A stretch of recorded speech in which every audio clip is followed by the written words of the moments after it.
శ్రీ మహాగణపతి నమ. గురుభ్యో నమ. మాతృదేవోభవ, పితృదేవోభవ, ఆచార్య దేవోభవ, అతిథి దేవోభవ. ఏమండి, మీతో నా జీవితంలో జరిగిన ఒక సంఘటన షేర్ చేసుకుందాం అనుకుంటున్నానండి. భారంగా కూడా ఉంటుంది నాకు.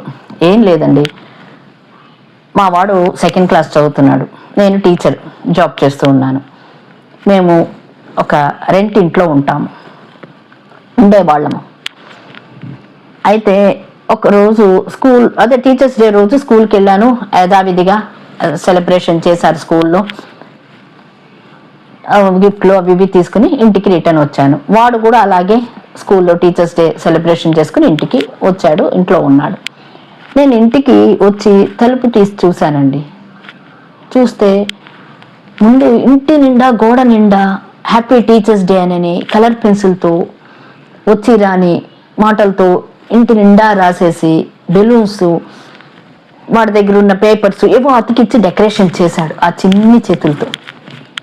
2nd క్లాస్ చదువుతున్నాడు వాడు. అప్పుడు చేస్తే వాడు నక్కి చూస్తున్నాడు నా కోసం. అమ్మ వచ్చి సంతోషపడుతుంది, నన్ను మెచ్చుకుంటుంది, అప్రిషియేట్ చేస్తుందని ఎదురు చూస్తున్నాడు.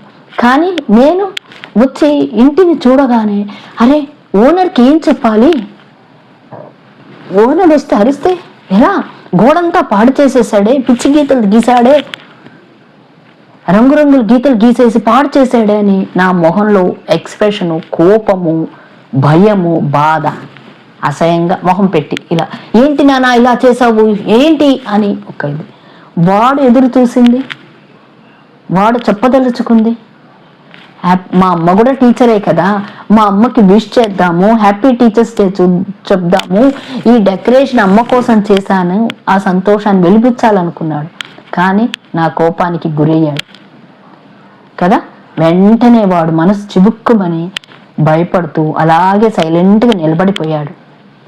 పైపెంచు తిట్లు పడ్డాడు. నిజంగా మూర్ఖత్వంగా ప్రవర్తిస్తాం కదా మనం ఒక్కొక్కసారి. అది క్లీన్ చేసేటప్పుడు కొన్ని రోజులయ్యాక, వాడు చిన్న మనసు అండి, చిన్నపిల్లలు దైవ స్వరూపులు ఉంటాం కదా పిల్లలు. నిజమే అండి, దైవ స్వరూపులే. వాడు కాసేపటికంతా మర్చిపోయాడు, వచ్చి హక్ చేసుకున్నాడు, సంతోషంగా ఉండిపోయాడు. కానీ 60 ఏళ్ళు దాటినా ఈ రోజుకి కూడా నేను గుర్తుపెట్టుకున్నాను. బాధపడుతూ ఉంటానండి, ఎప్పటికీ బాధపడుతూ ఉంటాను అది విషయం గుర్తొస్తే. ఎప్పుడు మాత్రం ఇంకా ఎప్పుడైతే క్లీన్ చేస్తూ ఉన్నానో అప్పుడు అనిపించిందండి నాకు, అరే ఏ పెయింటో, ఏ సున్నమో, లేకపోతే గుడ్డ పెట్టి నీళ్లు పెట్టి తుడిచినా పోతుంది, కానీ ఆ హృదయం, ఆ చిట్టి మనసు నా ప్రేమ కోసం నాకు విష్ చేయాలి, అమ్మ టీచర్ కదా అని ఎదురు చూసింది కదా, ఆ మనసుని అప్పుడు నేను తుంచేశాను కదా. వాడు వెనక్కి వెళ్ళిపోయాడు కదా, ఆ ప్రేమను నేను పొందలేకపోయాను కదా. నిజంగా ఎంత మూర్ఖంగా ప్రవర్తించానండి. ఇప్పటికీ బాధపడుతూ ఉంటాను నేను కదా. వాడు పెద్దవాడయ్యాడు, వృద్ధిలోకి వచ్చాడు, బ్రహ్మాండంగా ఉన్నాడు, వాడికి ఏ లోటు జరగలేదు. కానీ ఆ రోజు ఒక గుణపాఠం మాత్రం నేర్చుకున్నానండి. జీవితంలో ఎప్పుడు ఈ మెటీరియల్ వర్క్ మీద ఆధారపడకూడదు. ఇవన్నీ వస్తాయి పోతాయి.